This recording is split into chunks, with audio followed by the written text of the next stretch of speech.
Hi, this is Scott Garibay, and today I want to talk about Dungeons & Dragons, and I want to talk about the words of James Haeck. He's over on Ghostfire Games, and they have their own podcast, and he said something that I think perfectly describes Dungeons & Dragons and why, and one of the reasons why it's successful. Actually, James Haeck did not say this was one of the reasons why it's successful. James Haeck was talking about about Ghostfire Games products, which are 5e products that attempt to be compatible with Dungeons & Dragons. And he said, so let me tell you what he said, and then let's discuss it at the broader level about Dungeons & Dragons. And the reason why I want to discuss this is I want to discuss why does Dungeons & Dragons win. There's a lot of debate about this.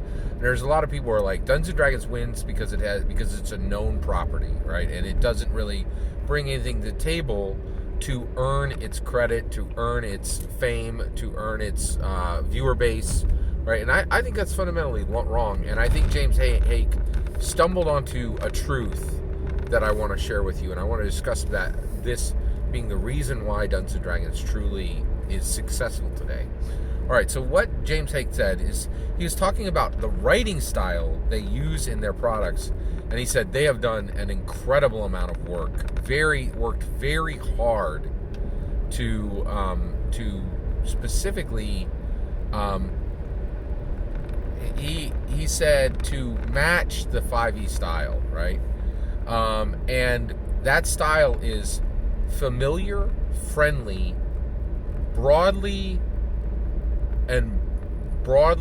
familiar, friendly, and broadly appealing to the masses, right? Oh, I'm sorry. Broadly appealing to a wide audience. Let me roll that back. Familiar, friendly, and broadly appealing to a wide audience. And I was like, yep, that's it. Spot on. So a lot of people don't like Dungeons & Dragons from the perspective of it is the wall that literally every other 5e, like punk rock is like, we reject your rock and roll. We're going to do punk rock. And I think indie is punk rock. It is like we push against the wall of Dungeons & Dragons. We reject Dungeons & Dragons. And then OSR is, oh, wouldn't it be nice if we all lived in 1984 again?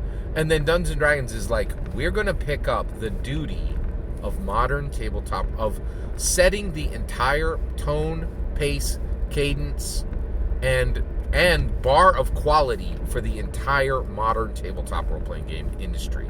And this is not easy. And there's so many things that they do to do it, and they pay so much of a price.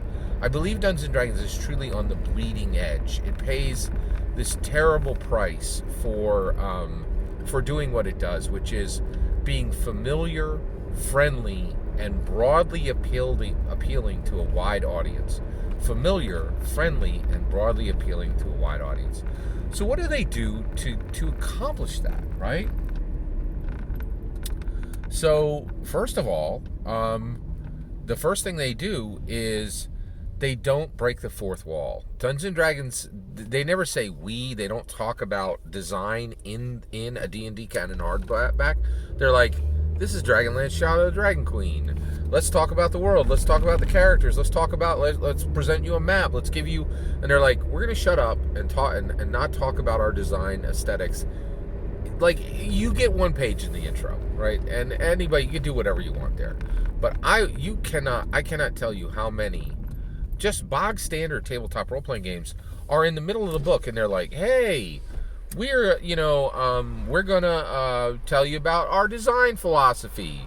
And you're like, hey, this is the rule book. Could you maybe shut up and just, like, give me the game? Or, like, give me the content rather than what you thought as you were making the content? And one of the things that D&D, that Dungeons & Dragons does not do, that I think the vast majority of OSR and indie books do, is they break that fourth wall and they talk very openly about this is our design aesthetic, this is what we're going for, in the middle of the book. Right now, the thing is that might be interesting to a game master at the first time they read it, but when you go back to that book, and you're looking for an NPC, you're looking for a location, you're looking for an adventure hook, none of that is going to be helpful at all, right? And this really gets ugly in cyberpunk games, right? Like, so literally, there's a great animation channel that talks about Dungeons and Dragons spells. They do like 2-3 minute animated videos that explain every single Dungeons and Dragons spell, right? And they've done a great job with it. But he recently did kind of a joke video, and he was like, and he talked about cyberpunk tabletop role playing games will literally put short fiction stories in the middle of their core rule books, right? And so this is delightful to teaching you the world on the first read, and it's literally sometimes 20, 30, and 40 pages of content that is just dead weight the second you are trying to actually play that tabletop role playing, right? And Dungeons & Dragons doesn't do this, right? The other issue is they are very smart in saying, hey, we are familiar, friendly, and we are trying to be broadly appealing to a wide audience. And this means a lot of stuff you simply cannot do, right?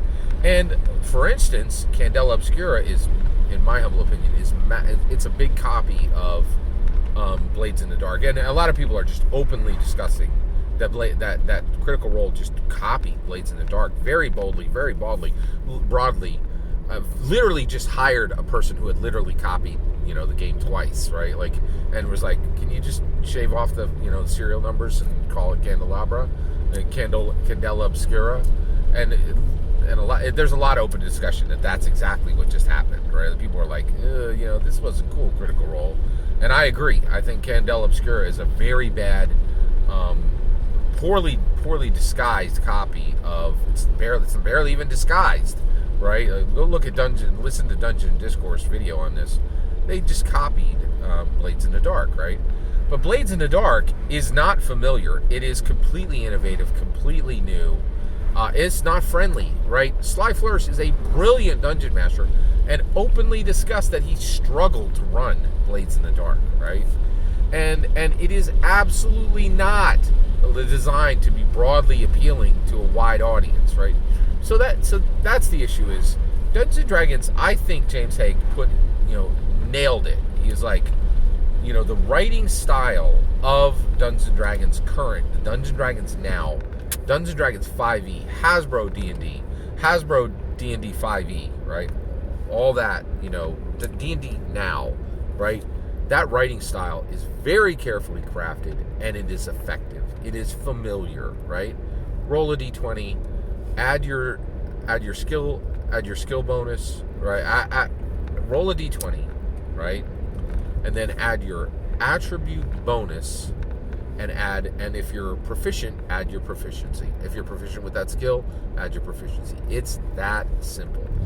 Familiar, friendly, generally. It could be more friendly than that, but friendly, and much more friendly than you will find in a wide array of very persnickety, very fussy rule systems that you'll find out there.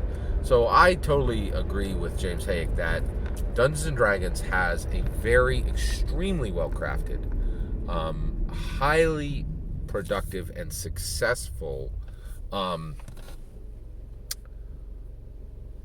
writing style. It is familiar, it is friendly, and it is very carefully designed to be broadly appealing to a wide audience.